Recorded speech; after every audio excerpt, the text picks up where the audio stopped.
નમસ્કાર. ચાલો આજે ગુજરાતના એક ખૂબ જ અગત્યના કાયદાની અંદર ઊંડા ઉતરીએ. ગુજરાત લેન્ડ રેવન્યુ કોડ 1879 અને એનું પ્રકરણ 6. આ પ્રકરણ આપણને એ સમજાવે છે કે ભાઈ સરકારી જમીનનો ઉપયોગ કરવાના નિયમો શું છે અને જો એ નિયમો તોડીએ તો એના પરિણામો શું આવી શકે છે. તો આ સમજૂતીનો મુખ્ય હેતુ એકદમ સ્પષ્ટ છે.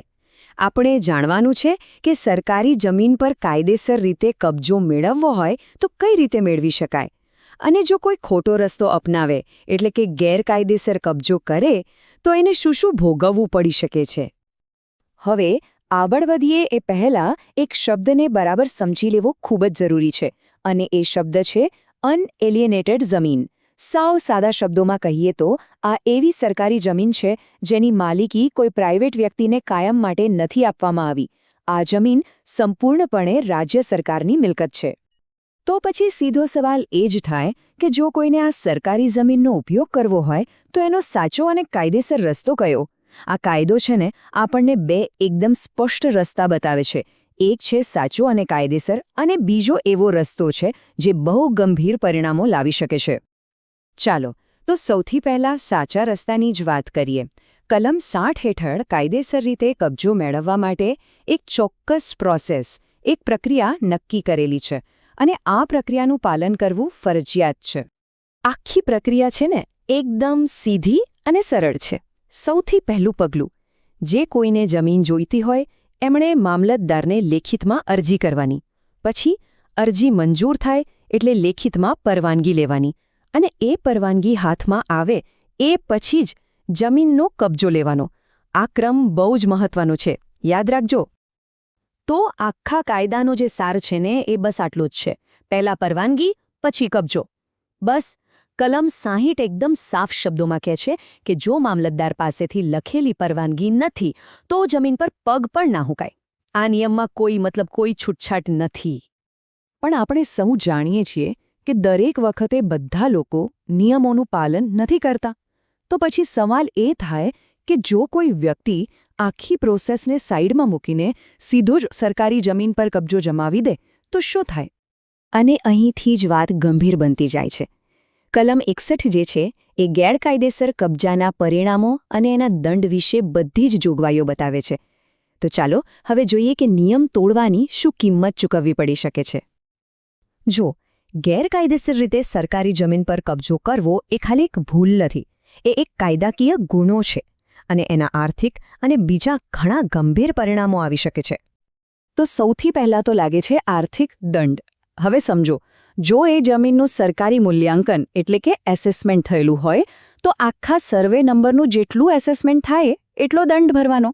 અને માની લો કે એનું મૂલ્યાંકન નથી થયું તો સરકાર એની આજુબાજુની એવી જ કોઈ જમીનનો એસેસમેન્ટ જોશે અને એ પ્રમાણે દંડ વસૂલ કરશે.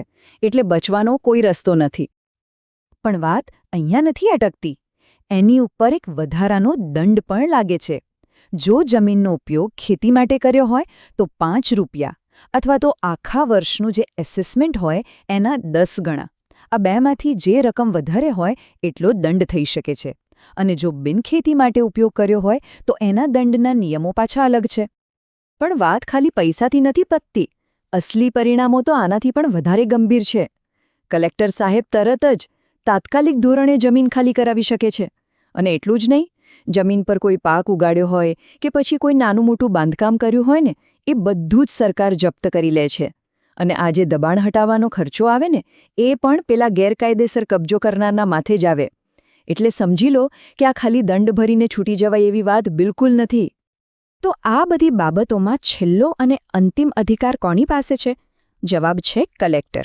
કલમ 62 કલેક્ટરને અનએલિએનેટેડ જમીનની ફાળવણી કરવા માટે બહુ મોટી સત્તાઓ આપે છે.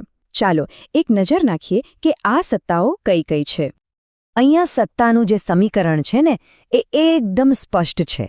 એક બાજુ છે અરજદાર, જે ફક્ત જમીન માટે વિનંતી કરી શકે છે, અને બીજી બાજુ છે કલેક્ટર, જે રાજ્ય સરકારના નિયમોને ધ્યાનમાં રાખીને શરતો સાથે જમીન ફાળવવાનો અંતિમ નિર્ણય લે છે.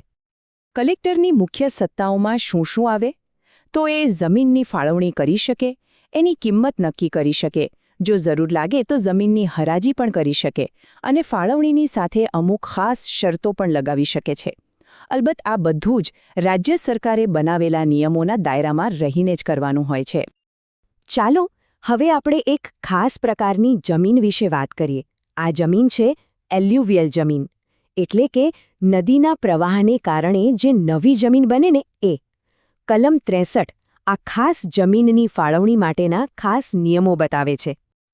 આ નિયમ ખરેખર બહુ રસપ્રદ છે. જે વ્યક્તિની જમીન બરાબર નદી કિનારે આવેલી હોય ને એને આ નવી બનેલી જમીન ખરીદવાનો પહેલો હક મળે છે, અને એની કિંમત પણ વાર્ષિક એસેસમેન્ટના 3 ગણાથી વધારે ન હોઈ શકે. પણ જો એ વ્યક્તિ ખરીદવાની ના પાડી દે તો પછી કલેક્ટરે જમીન કોઈને પણ કોઈ પણ કિંમતે વેચી શકે છે. તો આ હતું ગુજરાત લેન્ડ રેવન્યુ કોડના પ્રકરણ 6નું એક ઊંડાણપૂર્વકનું વિશ્લેષણ. વિચારવા જેવી વાત એ છે કે આ કાયદો 140 કરતાં પણ વધારે વર્ષ જૂનો છે. આજના ઝડપથી બદલાતા ગુજરાતમાં જમીનને લગતા પ્રશ્નો અને પડકારો પણ બદલાયા છે. ત્યારે સવાલ એ થાય કે આટલો જૂનો કાયદો આજની જરૂરિયાતોને પહોંચી વળવા માટે કેટલો સુસંગત છે? આ એક વિચારવા જેવો પ્રશ્ન ચોક્કસ છે.